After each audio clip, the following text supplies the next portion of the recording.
Though you do not see him, you believe.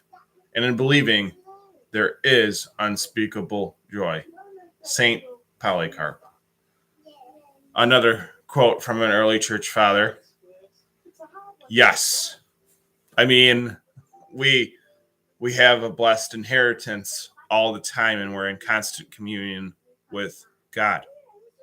And if we turn to God, there is that unspeakable joy, that all-consuming fire of love, because that's what God is. Now, take into consideration that not even the angels can gaze upon the true God.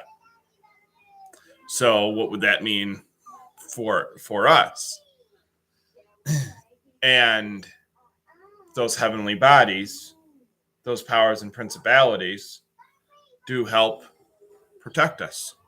I mean, I know that we wrestle against them, but we also have those powers and principalities protecting us. And they are of God. They are from God. So we have that constant communion. And I know there is a very common phrase of saying seeing is believing.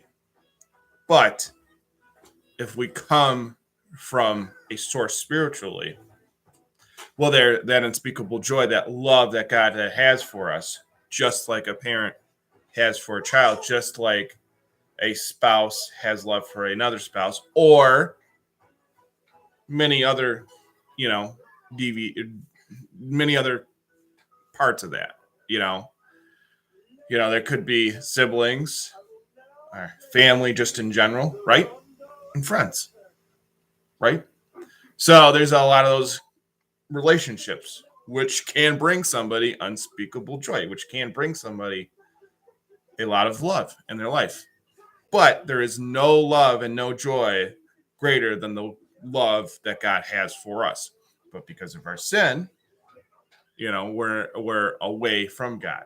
But yet, being in that constant communion, being in that divine liturgy, and being in that moment to where we receive the body and blood of Christ and go through that process of theosis, well, then it turns away from the worldly things like a gnosis or Gnostic beliefs and turns into that unspeakable joy. And now we have that shared with God.